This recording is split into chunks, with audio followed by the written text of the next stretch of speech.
2023 का बहुजन कैलेंडर। इस बार के कैलेंडर में होगा बहुत कुछ खास।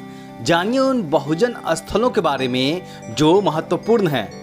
बुकिंग करने के लिए दिए गए नंबर पर संपर्क करें या व्हाट्सएप करें।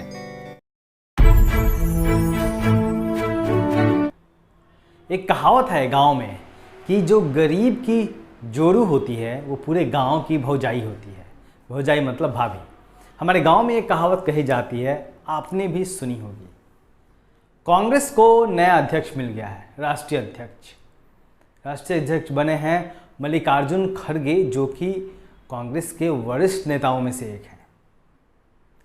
मल्लिकार्जुन खड़गे के चुनाव के बाद, कांग्रेस अध्यक्ष चुने जाने के बाद तरह तरह की प्रतिक्रियाएं सामने आ रही है। कोई उन्हें ये कह रहा है कि वो रिमोट कंट्रोल से चलने वाले अध्यक्ष होंगे, तो कोई खड़गे को गांधी परिवार के इशारे पे चलने वाला बता रहा है।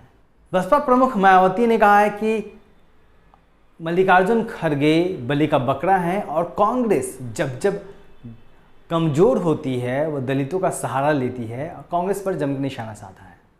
लेकिन मैं ये सोच रहा था तमाम खबरें पढ़ते हुए कि अगर शशि थरूर कांग्रेस के अध्यक्ष चुने जाते हैं तो क्या बात होती है, अगर अशोक गहलोत कांग्रेस के अध्यक्ष चुन लिए गए होते हैं तो क्या बात होती है, और क्या दूसरी पार्टियों में बिना किसी की सहमति के, बिना किसी सुप्रीमो के सहमति के कोई दूसरा अध्यक्ष बन सकता है।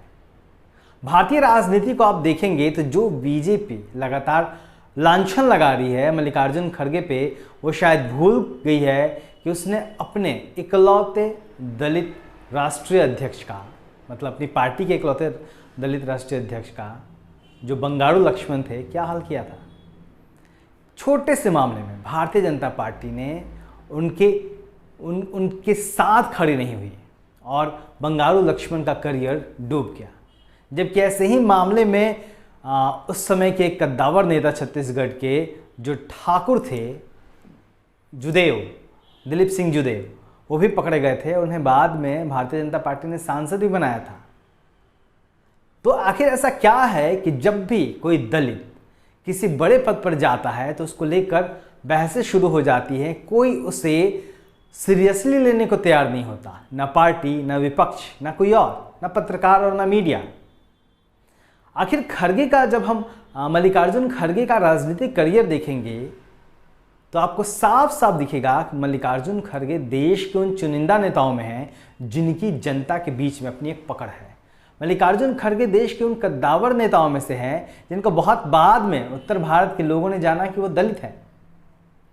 मल्लिकार्जुन खड़गे उन नेताओं में से हैं जो गरज कर संसद के भीतर बोलते हैं, और मल्लिकार्जुन खड़गे वो नेता हैं जो जितनी मजबूती से अपनी बात रखते हैं, निश्चित तौर पे उनके बारे में यह कहना कि वो रिमोट कंट्रोल से चलने वाले व्यक्ति हैं अतिशयोक्ति नहीं है।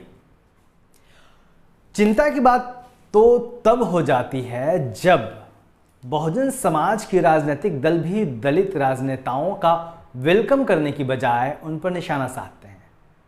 ठीक है कि कहा जा रहा है कि मल्लिकार्जुन खड़गे बलि का बकरा बना रही है कांग्रेस, और कांग्रेस ने कभी भी दलितों का भला नहीं किया।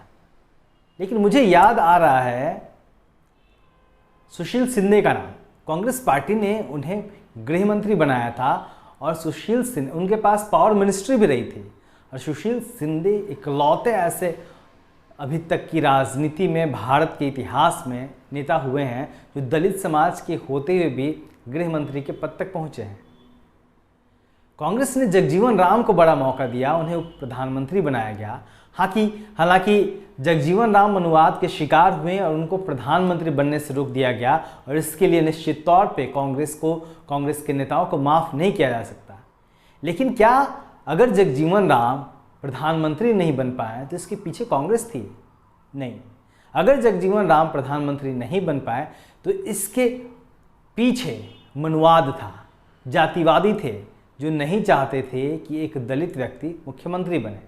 बात यहाँ पार्टी की थी ही नहीं, बात जाति पर आकर अटक गई थी। बहरहाल कांग्रेस पार्टी को एक बार फिर से 51 साल बाद दलित राष्ट्रीय अध्यक्ष मिल गया है, और बेहतर हो कि खड़गे को, मल्लिकार्जुन खड़गे जी को कुछ मौका दिया जाए काम करके दिखाने का, कांग्रेस को बढ़ाने का, ना कि जाति के आधार पर उनका आकलन किया जाए। क्योंकि अगर ऐसा किया जाएगा तो निश्चित तौर पर यह बेईमानी होगी और जातिवादी पार्टियां, जो अपर कास्ट की पार्टियां हैं, मनुवादी पार्टियां हैं, वह तो रिमोट कंट्रोल और तमाम चीज़ें कह के खड़गे पर निशाना साधेंगे ही, क्योंकि मनुवाद की यह फितरत रही है कि वह नहीं चाहता कि दलितों के हाथ में कोई पावरफुल पोस्ट जाए।